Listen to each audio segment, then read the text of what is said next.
This is Volusia Today, a public information radio program brought to you by the County of Volusia.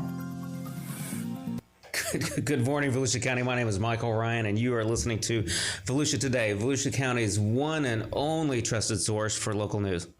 You'll appreciate you were not here last week, and I said that. No, you didn't. Yes, exactly. I did. Maggie was like, Maggie. Did you really grind on the only? Oh, like absolutely, absolutely. I had to say you're not hearing Michael Ryan. I had to disclose that because that's your catchphrase. I had to trademark it to you though. Oh, my catchphrase is your catchphrase. I appreciate that. You feel free to use it anytime, man. Public record. That's exactly right. My name is Michael. That is one of my two co-hosts, Clayton. Clayton, good morning. How are you today? Oh, could not be any better. It's Friday. It's the weekend, right? And football is back. Oh, no. Yes, football. Now, the college starts in a couple weeks, but high school football has returned. Yes. So I'm excited. Football is the best sport. I'm so stoked because over the summer, we put a TV out by the pool. And then every time I want to go watch some sports, there's like nothing on. Literally, I had to watch ping pong in the Olympics in the pool. Which I didn't hate it. I didn't hate it, honestly. It was pretty intense if you've never watched it. Mm-hmm. It was good. I did not get to see the breakdancing in the pool, though. I missed that. I'd like to see you try. I don't know. What's so funny from our other co-host, Maggie. Good morning. Good morning. How are you? I'm good. How are you doing? Good. I do think you should try breakdancing. I feel like you'd be oddly good at it. Listen, I may have some Adidas and a kangaroo hat in the back of the closet somewhere. I think you should go for it. I think they're taking it out of the Olympics next year. They are. Yeah. They've already axed it. Which is kind of sad. One country whom shall not be named ruined it for everybody, and they're never going to be able to come back. Yeah. Which is unfortunate. I struggled a little bit when they added snowboarding into the Winter Olympics because that was a little cutting edge for me. But then when they threw in breakdancing, it was. And before we get to let's have a little debate here. All right. Do you consider, on this kind of like a sports topic, like think we're at ESPN, but do you consider something like gymnastics a true sport? Yes, absolutely. But the theory is always if your competitor is not able to influence your performance, it's not a true sport. Like even tennis, you go back and forth, but your competitor influences.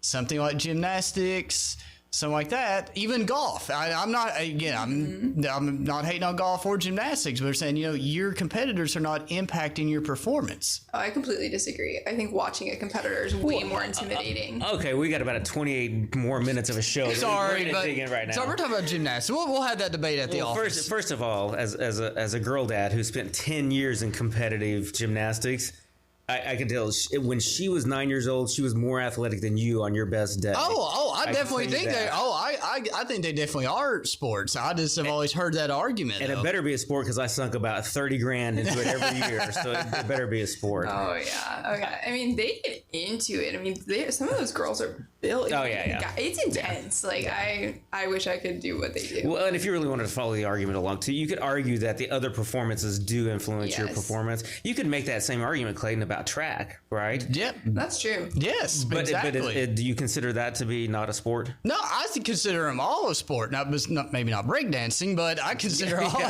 all of them to be sports. But I always heard that argument. No, yeah. I do think there's a different benefit to team sports versus solo sports, and which my kid always did solo sports. She did taekwondo and she played soccer for a minute, but there were too many other people on the team. She didn't like it. Right? She's an only child. And so she really found herself in gymnastics, joined softball later, and again, had to kind of relearn team dynamics and stuff.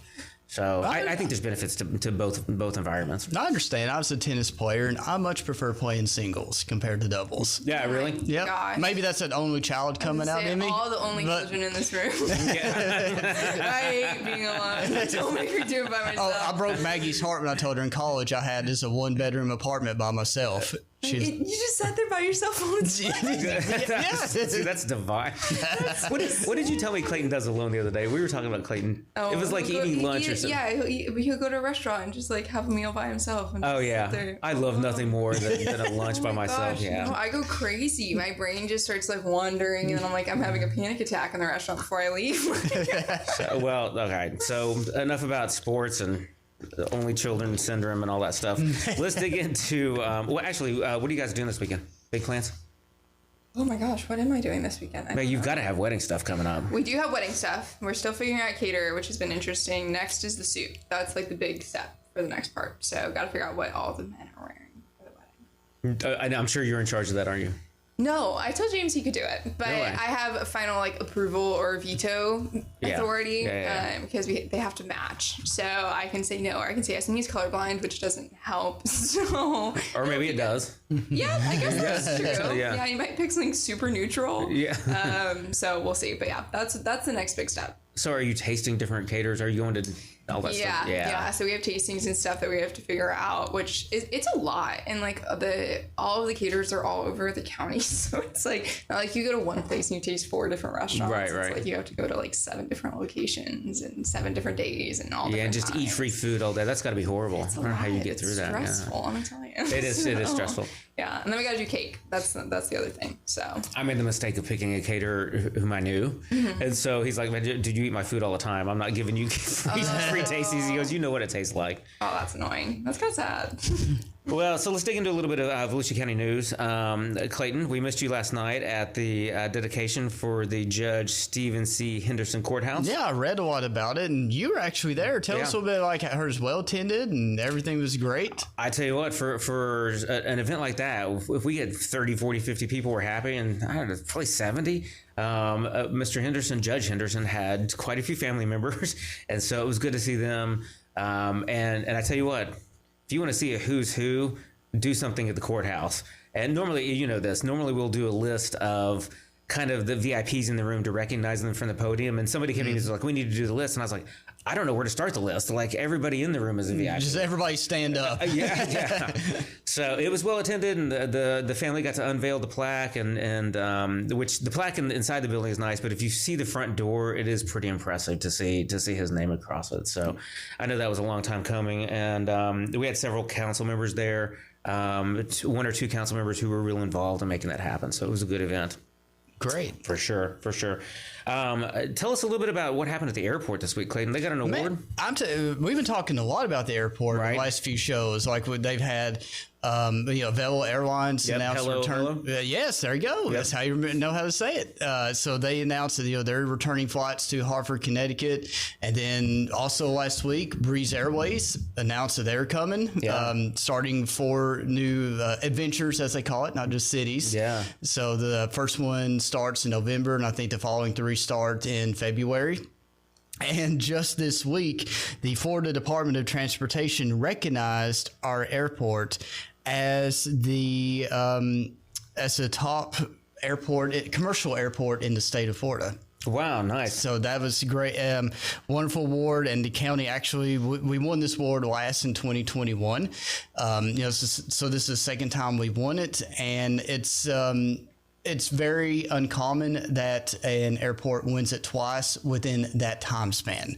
I actually talked to Joanne about this last night. It's like, hey, how big of a deal was this actually? And she goes, some airports, they have won it multiple times, but it's extremely rare for one to win it within the same decade. That's cool. So it was just an amazing award. Again, that just shows the wonderful things going on at the airport, getting new airlines, new flights, and just the recognition. It's top notch. Yeah, I spent a couple days out there this week, Clayton, and as you know, economic development is based in the airport, so they work closely with it. And I did not realize until this meeting this week how much economic development is involved in the land, the open property around the airport, and how much potential is there, and what they're working together to bring in companies.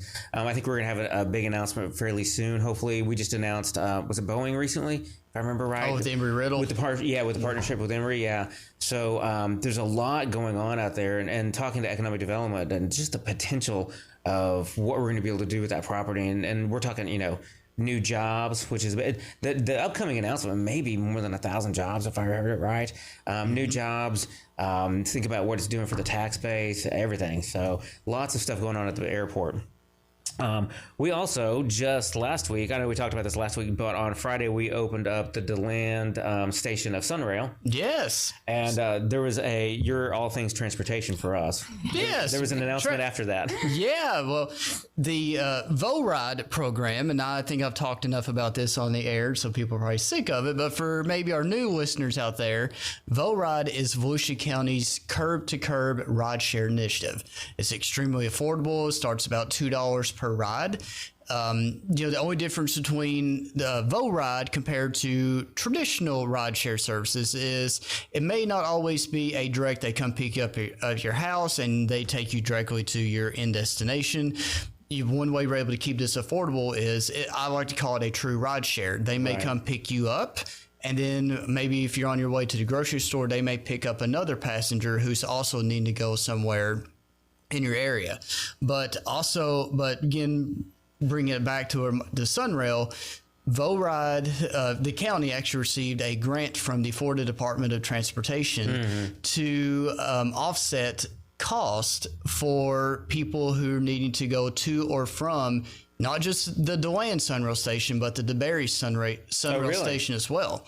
So, say for example, you're at within up to an 8-mile 8-mile zone, radius, within the VoRide zone. So if you're at your house and you're saying, I want to take VoRide, I want to go check out some stores, you'll go eat somewhere, something like that, outside of your area, you can get on the VoRide app.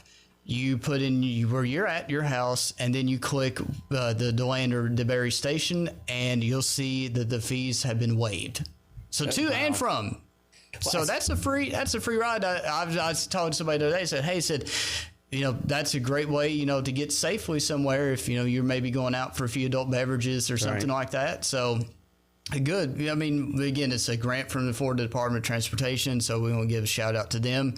But again, it's just another avenue to, help promote the new stations. To what new airlines, new routes. They announced 4 new routes out of the airport last week, which is unprecedented. And now new railway, VoRide, all kinds of transportation opportunities here. Lots of progress happening. Let's take a break and we'll come back and talk about some more programs.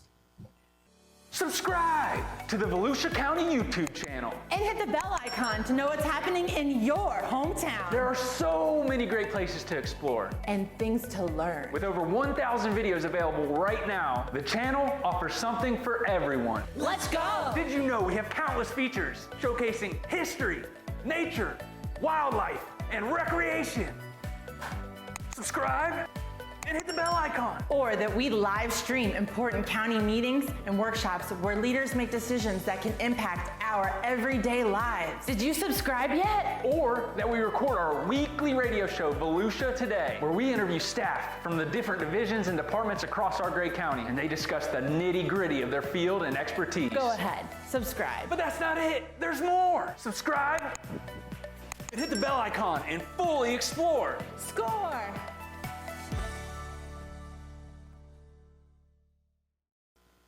Welcome back to Volusia Today. We're talking all things Volusia County, and we do have some exciting stuff coming up. We have the International Coastal Cleanup coming up, which is super fun. Have you guys heard about it? Yes. No, tell us. No, oh my gosh. I've heard about it. So it's really exciting. They have all sorts of stuff going on. Last year, they had so many people come out and clean up so much off the beaches and the rivers, which was awesome.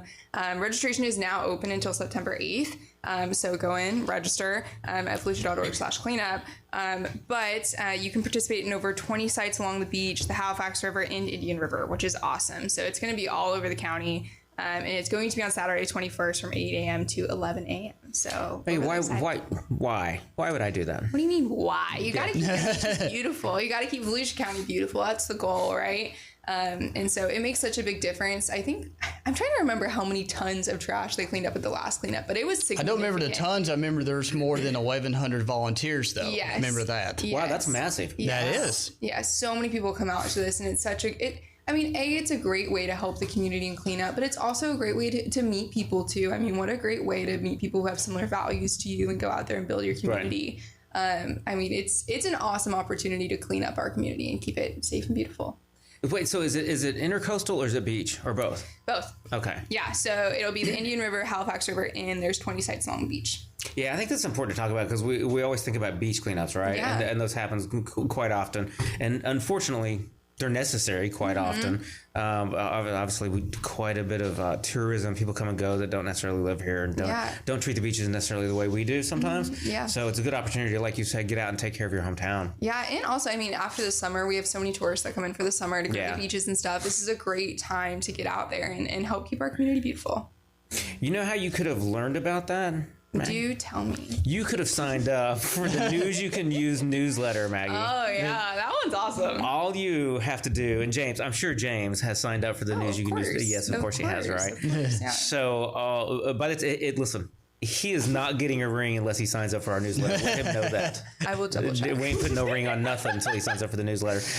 The best way to get information out of us when you can't listen to the radio show is to sign up for the News You Can Use newsletter at volusia.org. It's monthly, quick and easy in your email, a handful of stories, quick and easy way to find out about stuff like the coastal cleanup. Yeah, you get a list of events too, which I think is super helpful. I know being plugged into the events in the county is awesome. There's so many things that we do around the county that I think people don't know that we do, and being part of the newsletter, I think, is a great way to find those things out. And it's also a way to help that we can communicate during a crisis event, like her Tropical Storm Debbie that came through a couple weeks ago. Like we were able to issue information about sandbags, other type of important notifications. So again, that we don't spam you, but we would definitely keep you informed. Clay, let's talk about the EOC and emergency management real quick for a second. As you know, we had a what I would call a dry run with Tropical Storm Debbie, right? But it's a good way for us to go test our processes and test the equipment and stuff, make sure everything's ready to go. A couple more storms hanging out there. What's the best way for me as a resident, Clayton, to stay involved and understand what's going on at the EOC and stay abreast of their information? Oh, I don't hurt your feelings and say the best way, because in your opinion, it's not my newsletter. in your opinion, every way is the best way to stay informed. Multiple avenues, but we did want the week before Hurricane Debbie came, we actually launched a new emergency management app, and sure enough, a week later, here comes Debbie, and it worked just as we planned, and it was perfect. So again, kudos to our information technology division. They're the ones who developed this in coordination with our emergency management division. Anything that we put news release or through the News You Can Use newsletter or on social media, it actually gets pushed through the app. You can get notifications, so you learn about everything. Also, there was I think about 12 or 13 different sandbag distribution locations that popped up. Right. So all of those are populated on the app, as well as we did not have to open shelters for that, but in the event that we ever do have to open shelters, those locations will be on there as well. So it's just another communication channel that we try to keep people informed with. Yeah, I think it's also important to know too, if you have the old app, you have to delete it. Yes. You have to delete it and upload the new one. The old one is no longer being populated, is no longer active. And the best way I tell people to know the difference, because the icons are the crest of the emergency management division. The old app has public protection at the top of the crest, and the new one has emergency services. That's way to look and see which version you have. Hey, I tell you what, when Debbie was headed our way, I had my wife, delete the old one, download the new one and stuff. Oh my God! Now she's apparently a weather expert. Every time I walk by, she has to. She reads. Because we get all the alerts through it too. That don't, not just out of the EOC, but out of the National Weather Service and stuff. Mm-hmm. And so she's like, "Did you know there's a typhoon in China right now?" And I'm like, "What are you talking about?" Like, but she's now more informed than she's ever been, which is. Hey, you're getting her there. Yeah. And then just while we're on the topic of emergency management, just let everybody know we're likely not to receive any inland impacts from Ernesto out there. That's a good point, yeah. There is going to be some rough surf and increased potential for rip currents starting today and throughout the weekend. So again, we just want to caution out there, just because the weather's supposed to be nice. Just watch yourselves out there, and if you do get in water, and go ahead. And like the standard message, if you are ever going to enter the water, make sure you do so in front of a staffed lifeguard tower. And you can always find the staffed lifeguard towers through the Volusia Beaches app. See, that's my tagline, Michael. That was nice. Yeah, I know you took. I was gonna. I was gonna ask you where you swim. I'll beat you to it today. All right, so let's take one more break, and we'll come back and wrap it up with a little more Volusia County news. Avoid and escape rip currents. Please leave the beach cleaner than you found it. There we go. Look out for one another and keep an eye on kids, especially near the traffic lane and in the water. Pets are allowed at our 2 pet-friendly beaches, Lighthouse Point Park and Smyrna Dunes Park. If you see something, say something. A clean and safe beach guarantees fun in the sun for everyone. Thank you for doing your part to keep Volusia County beaches beautiful. See you at the beach! Make the most of your day at the beach. Download the Volusia County Beaches app today. Sign up for real-time notifications on vehicle ramp openings and closings. Find staffed lifeguard towers. Get updates on tides and beach conditions. Plus, off-beach parking and coastal parks info. Volusia County Beaches app is available for your smart devices at the App Store and Google Play. Welcome back to Volusia Today. This is Clayton Jackson along with Michael Ryan and Maggie Hessler. You're listening to Volusia County's one and only trusted source for local government news. I took that from you, Michael. That was a little bit of. He was giving me the side eyes. So a couple other things. This is very important for our oceanfront property owners who were impacted by the 2022 hurricanes Ian and Nicole. The Florida Department of Environmental Protection has actually increased the amount of financial reimbursement assistance through its Hurricane Restoration Reimbursement Grant. The big news we want to put out there is that they are now eligible for 100% reimbursement for sand placement. That is the biggest improvement. That's huge. That is very huge. And that Maggie, have you ever bought sand? Maybe I want to. You probably have bought sand. I have bought sand. I knew it. Sand's expensive. It is expensive. It can add up quickly too, because you go and you're like, oh, it's like $4 a bag, and then you're like, oh, I'm just kidding. Yeah, but then you're trying to put it on a beach. That's right. Yeah, You're trying to do like, yeah. Very specific sand. It's not the sand you put in the little turtle sandbox that your kids play with. So that's the big news out of that. And also for our condominiums out there, they actually have doubled the amount of financial reimbursement assistance. It used to be you could get up to for shoreline armament. So used to you could get reimbursed up to $300,000.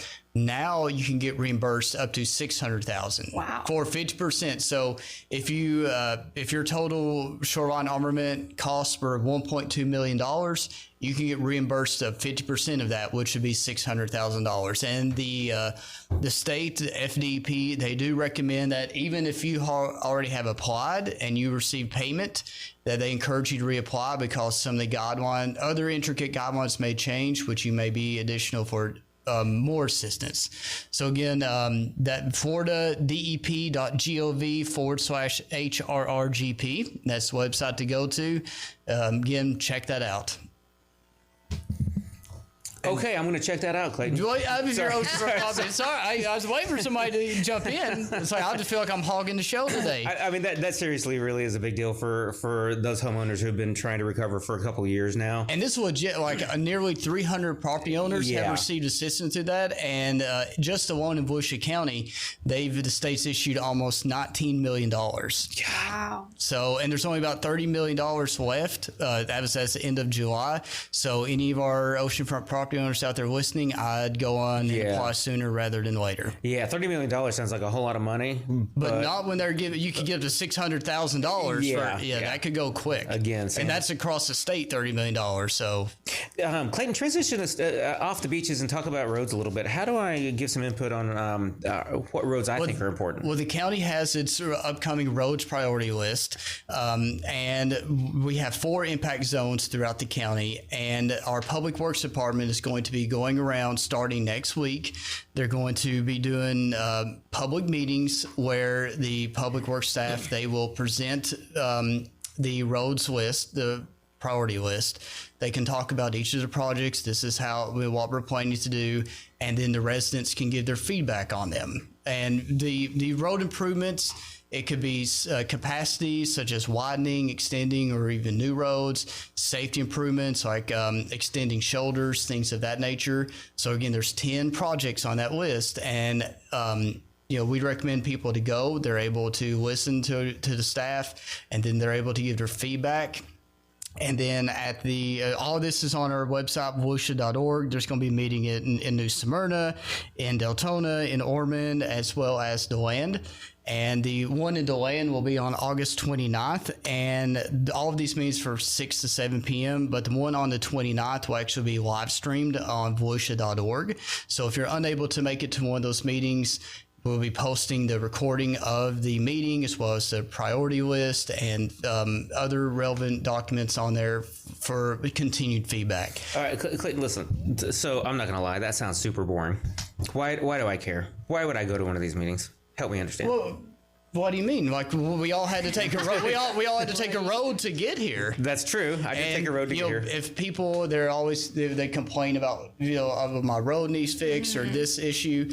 This is your time to give that input. Yeah, I mean, how often are you driving on the road? You're like, wow, there's a lot of potholes on this road. I should call somebody. Yeah. I don't know who to call. This is your. But then also, it's an opportunity. Again, this is the Volusia County's road priority list. A lot of people are just under assumption that it's the county owns and maintains every single road in the county. Right. Which I mean, you have state roads, you have city roads, and then you have your individual private roads. So you may come to me and you say, well, what about this? It's like, well, that's actually a state road. You have to contact them because we can't maintain that. So it's a good educational opportunity too. Well, and like you said, most of us drive on a road almost every day, right? And my wife and I were talking about this week about, she's all excited about the presidential election and stuff, and we were talking about all politics are local, and the stuff that happens right down the street from you impacts your life every day versus the stuff that's in DC that may impact you once a year or something. So this really is a good opportunity to get out, let your county understand and know what you think the transportation priorities are. And it's something as simple as, like Maggie, like you just said, a pothole or a stop sign that wasn't there yesterday is there now affects your life every day. And it may be a good thing or a bad thing, I don't know, but it's a great opportunity to get involved and let your county know what you think about their programs, especially roads. So you guys have a good weekend. Stay safe. It's going to be hot again this weekend, and the libraries are still serving as cooling stations. That's right. They are. And I just got to give one quick kudos to our summer food program. Oh, yeah. They served more than 109,000 meals this summer. Wow. All right, Volusia County, have a great weekend. Stay safe. And if you go in the ocean, where do you go, Clayton? In front of the staff lifeguard tower.